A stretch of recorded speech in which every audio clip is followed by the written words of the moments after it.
ಆತ್ಮೀಯರೇ, ಸ್ವಾಗತ, ವಂದನೆಗಳು. ಇವತ್ತು ಸನಾತನ ಧರ್ಮಿ ಅಂತ ಕರೆಸಿಕೊಳ್ಳಬೇಕಾದ್ರೆ ಅಥವಾ ಒಬ್ಬ ಸನಾತನ ಧರ್ಮೀಯನಾದವನ ದೈನಂದಿನ ಆಚರಣೆಯಲ್ಲಿ ಇರತಕ್ಕಂತಹ ಅತಿ ಕರ್ತವ್ಯಗಳು ಯಾವುದು ಎಂಬುದಾಗಿ ಒಬ್ಬರು ಪ್ರಶ್ನೆಯನ್ನು ಕೇಳಿದ್ದಾರೆ. ಇತರ ಮತದವರ ದೃಷ್ಟಾಂತವನ್ನು ಕೊಟ್ಟು ಅವರಂತೆ ನಾವು ಕೂಡ ಯಾವ ಕರ್ತವ್ಯಗಳನ್ನು ದಿನನಿತ್ಯದಲ್ಲಿ ಪಾಲಿಸಬೇಕು ಎಂಬುದಾಗಿ ಕೇಳಿದ್ದಾರೆ. ಇದಕ್ಕೆ ಶಾಸ್ತ್ರದಲ್ಲಿ ಪ್ರತಿಯೊಬ್ಬನಿಗೂ ಕೂಡ ಅವನದ್ದೇ ಆದಂತಹ ಕರ್ತವ್ಯಗಳು ಅಂತ ಶಾಸ್ತ್ರ ಬೋಧನೆ ಮಾಡ್ತದೆ. ಅದೆಲ್ಲವನ್ನೂ ಕೂಡ ನಾವು ಇವತ್ತಿನ ಕಾಲಘಟ್ಟಕ್ಕೆ ವಿಮರ್ಶಿಸುವುದು ಬೇಡ. ಆದರೆ ಸಾಮಾನ್ಯವಾಗಿ ನಾವು ಈ ಸನಾತನ ಧರ್ಮವನ್ನು ಹಿಂದೂ ಧರ್ಮ ಅಂತ ಕರಿತೇವೆ. ಹಿಂದೂ ಧರ್ಮ ಅಂತ ಹೇಳುವುದು ಅದೊಂದು ಯಾವ ರೀತಿ ನಾವು ಧರ್ಮ ಅಂತ ಅದನ್ನು ಸಂಬೋಧಿಸ್ತೇವೋ ಅದೇ ರೀತಿ ಅರ್ವಾಚೀನ ವ್ಯಾಖ್ಯಾನಕಾರರು ಅದನ್ನು ಹಿಂದುತ್ವ ಎಂಬತಕ್ಕಂತಹದ್ದು ಅದನ್ನು ಜೀವನ ಪದ್ಧತಿ ಎಂಬುದಾಗಿಯೂ ಕರೀತಾರೆ. ಎರಡೂ ಸರಿಯಾದದ್ದೇ. ಜೀವನ ಪದ್ಧತಿ ಅಂತ ಹೇಳುವಾಗ ನಾವು ನಮ್ಮ ಜೀವನದಲ್ಲಿ ಅಳವಡಿಸಿಕೊಳ್ಳಬೇಕಾದಂತಹ ಸದ್ಗುಣಗಳು ಅಥವಾ ಜೀವನದಲ್ಲಿ ನಾವು ಅನುಸರಿಸಬೇಕಾದಂತಹ ದಿನನಿತ್ಯದ ಕರ್ತವ್ಯಗಳು, ಈ ರೀತಿಯಾಗಿ ಅದನ್ನು ವಿಮರ್ಶೆಯನ್ನು ಮಾಡಬಹುದು. ಸರ್ವೇ ಸಾಮಾನ್ಯ ಧರ್ಮ ಆಚರಣೆ ಅಂತ ಹೇಳಿದ ತಕ್ಷಣ ಎಲ್ಲರ ಕಲ್ಪನೆಯಲ್ಲಿ ಬರತಕ್ಕಂತಹದ್ದು ದೇವರು, ಪೂಜೆ, ಆರಾಧನೆ, ಆರತಿ, ಗಂಟಾಮಣಿ, ಯಜ್ಞ, ಯಾಗ, ಹೋಮ ಇತ್ಯಾದಿಗಳೇ ಪ್ರತಿಯೊಬ್ಬನ ಮನಸ್ಸಿಗೂ ಬರತಕ್ಕಂತಹದ್ದು. ಆದರೆ ಧರ್ಮಾಚರಣೆ ಅಂತ ಕೇಳಿದ್ರೆ ಕೇವಲ ಅಷ್ಟಕ್ಕೆ ಮಾತ್ರ ಸೀಮಿತವಾದದ್ದಲ್ಲ. ಧರ್ಮ ಎಂಬುದು ಬಹಳ ವಿಶಾಲವಾದಂತಹ ಅರ್ಥವ್ಯಾಪ್ತಿಯನ್ನು ಹೊಂದಿರತಕ್ಕಂತಹದ್ದು. ಹಾಗಿರುವಾಗ ಅವೆಲ್ಲವನ್ನೂ ಕೂಡ ವಿಮರ್ಶೆ ಮಾಡ್ತಾ ಕೂರ್ಲಿಕ್ಕೆ ನಾನೀಗ ಹೋಗುವುದಿಲ್ಲ. ಸಾಮಾನ್ಯವಾಗಿ ಅವರು ಕೇಳಿರತಕ್ಕಂತಹ ಪ್ರಶ್ನೆಗೆ ಉತ್ತರಿಸುವುದಾದರೆ, ತಾನೊಬ್ಬ ಸನಾತನಿ ಅಂತ ಕರೆಸಿಕೊಳ್ಳಿಕ್ಕೆ ಅವನದ್ದೇ ಆದಂತಹ ಕರ್ತವ್ಯಗಳು. ಪ್ರತಿನಿತ್ಯ ತಂದೆ ತಾಯಿಯನ್ನು ಭಕ್ತಿಯಿಂದ ಪೂಜಿಸುವುದು ಅಂತ ಹೇಳಿದ್ರೆ ಅವರನ್ನು ಮನೆಯಲ್ಲಿ ಕೂರಿಸಿ ಆರತಿ ಮಾಡುವುದು ಅಂತ ಅರ್ಥ ಅಲ್ಲ. ಅವರ ಮಾತುಗಳಿಗೆ ಗೌರವ ಕೊಟ್ಟು ಪ್ರಾತಃ ಕಾಲದಲ್ಲಿ ಎದ್ದು ಮಾತೃದೇವೋಭವ, ಪಿತೃದೇವೋಭವ, ಆಚಾರ್ಯ ದೇವೋಭವ, ಅತಿಥಿ ದೇವೋಭವ ಎಂಬಂತಹ ನಮ್ಮ ಆರ್ಷವಾಣಿ ಇದ್ದ ಹಾಗೆ ಗುರು ಹಿರಿಯರನ್ನು ಗೌರವಿಸುವುದು, ತಂದೆ ತಾಯಂದರನ್ನು ನಮಸ್ಕರಿಸುವುದು, ಅದರ ಜೊತೆಗೇನೆ ದೇವತಾ ಕಾರ್ಯಕ್ಕೆ ನಮ್ಮ ಇಷ್ಟ ದೇವರು ಯಾರಿದ್ದಾರೋ ಅವರನ್ನು ಪ್ರತಿನಿತ್ಯದಲ್ಲಿಯೂ ಕೂಡ ಸಾಯಂಕಾಲದಲ್ಲಿ ಹಾಗೆಯೇ ಪ್ರಾತಃ ಕಾಲದಲ್ಲಿ ದಿನದಲ್ಲಿ 2 ಹೊತ್ತು ಅನನ್ಯ ಭಕ್ತಿಯಿಂದ ಸ್ಮರಿಸುವುದು, ಜಪಿಸುವುದು, ಭಜಿಸುವುದು, ಈ ಕಾರ್ಯಗಳನ್ನು ನಾವು ಅನುಷ್ಠಾನ ಮಾಡಿಕೊಳ್ಳಬಹುದು.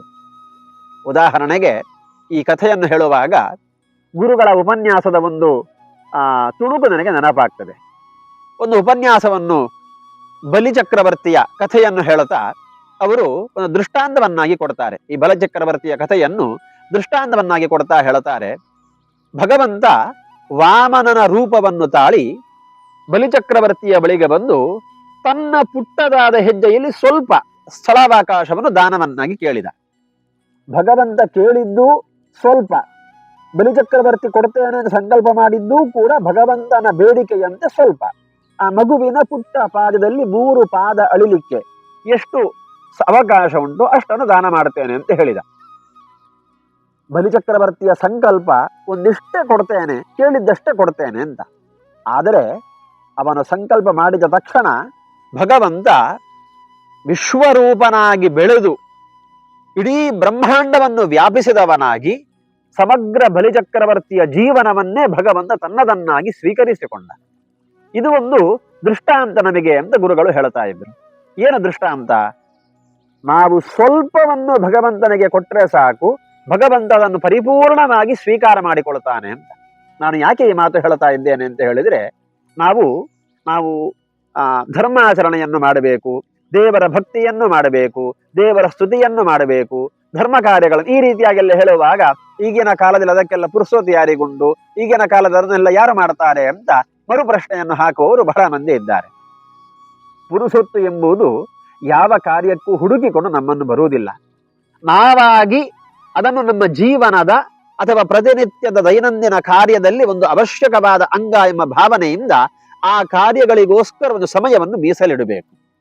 ಈ ಕಥೆಯನ್ನು ಈಗ ನೋಡುವ, ಯಾವ ರೀತಿ ಬಲಿಚಕ್ರವರ್ತಿ ಸ್ವಲ್ಪವನ್ನು ಮಾತ್ರ ಕೊಟ್ಟರೂ ಕೂಡ ಭಗವಂತ ಪರಿಪೂರ್ಣವಾಗಿ ಅದನ್ನು ಸ್ವೀಕರಿಸಿದನೋ, ಅದೇ ರೀತಿ ನಾವು ನಮ್ಮ ಜೀವನದ ಒಂದಿಷ್ಟು ಸಮಯವನ್ನು ಭಗವಂತನಿಗಾಗಿ ಮೀಸಲಿಟ್ಟೆವು, ದೇವತಾ ಕಾರ್ಯಕ್ಕೋಸ್ಕರ ಮೀಸಲಿಟ್ಟೆವು ಎಂದಾದಲ್ಲಿ ದೇವರು ನಮ್ಮ ಪೂರ್ತಿ ದಿನವನ್ನು ಸುಖಮಯವನ್ನಾಗಿಸ್ತಾನೆ ಎಂಬಂತಹ ಸಂದೇಶ ಈ ಕಥೆಯಲ್ಲಿ ಅಡಕವಾಗಿದೆ ಅಂತ ಗುರುಗಳ ಆ ಉಪನ್ಯಾಸದ ಸಾರಾಂಶವಾಗಿತ್ತು. ನಮಗೆ ಒಂದು ದಿನಕ್ಕೆ 24 ಗಂಟೆಗಳಿದ್ದಾವೆ ಕಾಲಮಾನ ಪ್ರಕಾರ. ಆ 24 ಗಂಟೆಯಲ್ಲಿ ಕೇವಲ 24 ನಿಮಿಷವನ್ನು ನಾವು ದೇವತಾ ಕಾರ್ಯಕ್ಕೋಸ್ಕರ ವಿನಿಯೋಗ ಮಾಡಿದೆವು ಎಂದಾದಲ್ಲಿ ಒಂದು ಘಳಿಗೆ ಅಂತ ಕರೆಸಿಕೊಳ್ತದೆ. 24 ನಿಮಿಷ ಅಂತ ಹೇಳಿದ್ರೆ ಒಂದು ಘಳಿಗೆ, 24 ಗಂಟೆ 24 ನಿಮಿಷ, 24 ಗಂಟೆ ಒಂದು ದಿವಸಕ್ಕೆ ಅಂತ ಆದ್ರೆ 24 ನಿಮಿಷ ಒಂದು ಗಳಿಗೆಗೆ. ಪ್ರಾತಃ ಕಾಲದಲ್ಲಿ ಒಂದು ಗಳಿಗೆ, ಸಾಯಂಕಾಲದಲ್ಲಿ ಒಂದು ಗಳಿಗೆ, ಅಂದ್ರೆ 24 ನಿಮಿಷ.